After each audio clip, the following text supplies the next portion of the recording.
What? Quality control at Stellantis is so bad that they're building engines like the one in the Demon 170, and leaving out important parts like the main bearings? Is it sabotage? Is it just oversight? Is it just sloppy? No, it's a hoax. It's a hoax. And when I show you guys a doozy of a hoax, and when I show you guys the mechanical reasons why this is completely impossible, you'll get it and you'll understand. Like I said, it's a hoax. Now listen, with all due respect to my fellow YouTubers, Butter the Insider and TK's Garage, who both did videos on this subject last night, these guys know their cars, but they're not engine builders. So I can understand where something like this would get their attention and they would buy it. But like I said, I'll show you the mechanics of how all of this fits together, and then you'll understand why, no, it's not possible. This could not have happened. At least the way they say, this is the way the story goes. The engine would have run for a minute or two tops before it killed the number 8 rod. Now, the Demon 170 thing, I don't really have a dog in this fight. I'm not into the modern Mopars, but, it's an extraordinary car that does extraordinary things, and so, it has my attention, it has a lot of people's attention. And I did a video about a month ago about these engine failures, the one that Racer X had specifically, where I speculated that the combination of the front sump oil pan, trans brake, sticky track, drag radials, nose up launch attitude would be enough to splash enough oil out of the sump, the front sump, on acceleration. And of course, the oil that's draining down from the engine is always going to be biased to the back because the car is accelerating forward. It would be enough to cause a momentary oil starvation issue, and that could kill the bottom end of an engine. But this is a horse of a whole different color. This is, again, impossible. So the story goes like this. A Demon 170 owner had a mysterious oil leak. They put a couple of thousand miles on their car, and it had a mysterious rear main oil leak, and they couldn't figure out what it was. So a shop, and you see part of the hoax, should tell you right off the bat that there aren't any names involved here. It's just a owner, a shop. A shop pulls the motor out, tears it down, and finds, they left the number 5, the lower number 5 main bearing shell out of the engine. And this is what's causing the oil leak. Well, the engine could not have run for more than, a couple of minutes tops before it would have killed the number 8 rod. Like, there's no chance that this engine could have driven, let's say, like 5 miles without it having a rod knock and, like I said, just destroying the number 8 connecting rod, because the number 8 connecting rod is fed by the number 5 main. So let me show you parts. And I don't have any Demon 170 parts here. This is let's call it a generic rear main bearing assembly, and this is a generic crankshaft. But there are certain principles or certain systems that are universal. And the Demon 170, the Elite Hemi, the Gen 3 Hemi, has exactly the same system as any of these other engines as far as bottom end oiling goes. So it goes, this is the path, okay?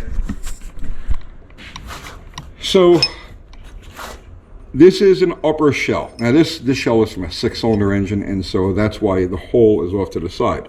But this concept of the upper shell with the trough and an oil feed, so here it's this oblong hole here, that's the oil feed. On the Demon 170, it would be an identical bearing, but it would have a round hole in the center instead of this oblong one on the side, okay? Only difference, and it's completely inconsequential to this story. So the upper shell has always got a feed hole and this groove, this trough. The bottom shell, in the vast majority of cases, is like this one. This is a non-groove bottom shell. Now, some main bearing assemblies are fully grooved, and I'm not even going to get into that. I could do a whole separate video on main bearings, fully grooved, partially fully grooved, and like this, and explain the differences and why. But this right here is essentially the number 5 main bearing assembly, and according to the story, that was left out. So the only thing that was in there was this upper. Now here's where it gets impossible, okay? Now, if you take the rods or rod oiling out of the equation, then yeah, I guess it is entirely possible that you could run the engine and it would function for a period without that main. You would have, or without the lower shell, you'd have like no oil pressure, because the oil would just be bleeding out. There's not, nothing to confine it, so it would just bleed out at the number 5. So you would normally have, let's say, 60 pounds of oil pressure, you'd have 5, right? But you could conceivably run the engine like that. Now the problem comes when you consider that the rods are oiled through the mains. Okay, so this is not a Demon 170 crankshaft. Clearly, it's an old Chrysler 318 shaft. But the oil hole and the oiling system is exactly the same, and this is pretty universal to any V8 style engine. Okay, so this wire represents the oil path. Okay, so here's your main, and you can see the mark where the groove, where the trough was on this main bearing surface. That stripe right there corresponds with that groove. So what happens is oil comes through the main, pressurized oil comes from the pump through the main and fills that trough. Now as this crankshaft is spinning, this hole that feeds oil to the number 8 rod bearing is exposed to the trough and pressurized oil for half of its rotation. For the other half of its rotation, it's blocked off. There is no direct oil feed to the rod bearing. If you leave this out, whatever oil pressure is built within this trough and used to feed the number 8 connecting rod, whatever oil pressure would normally be forced through this hole and into the bearing would just bleed out the ends of the upper shell. There's nothing to retain it.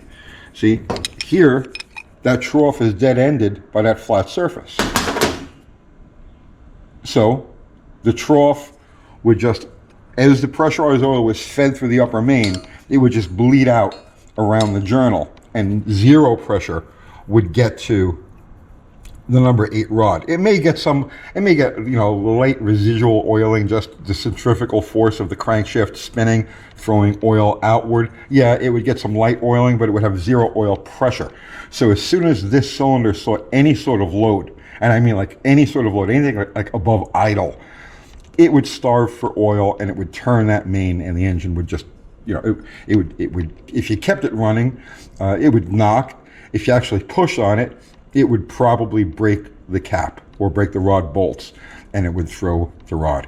So leaving this bottom shell out would result in zero oil pressure getting to the number 8 connecting rod. And you see here, and again, this is universal. What I'm showing you here is like identical to what's in the Demon. So if you look here, let's go a journal over. So this is the number 4 main. Okay, and let's get our oil hole in there. Okay, so we're feeding oil from the number 4 main, and you see it comes out at the number 7 rod. Now if you flip this around, you'll see there's a second oil hole here in the crankshaft in that journal. And the number 5 main only has 1 oil hole because it only has to feed 1 rod journal. But if you look at the number 4, it has 2. And if we feed our oil through this hole, you'll see that it's oiling the number 6 rod. Okay, that's universal. That's universal. So once again, let's recap. If you had assembled an engine and left this bottom main bearing shell out, there would be no pressure in this trough, and this trough is what feeds oil to the adjacent connecting rod. I don't know.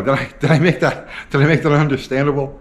So again, like I said, with all due respect to my fellow YouTubers who made videos about this subject, I get it. You know, it looks like a good story. It's juicy as hell, right? But it's not possible. That engine could not have functioned for more than just a very, very short time before oil starvation would take out the number 8 connecting rod. Like that would be your problem, not an oil leak. The thing would come in because the number 8 rod was going tuck, tuck, tuck, tuck, tuck, tuck, tuck, or poked out through a hole in the side of the block. So there you go. Another myth busted. You can't believe everything you see. I hope you got something out of that. I'll see you tomorrow.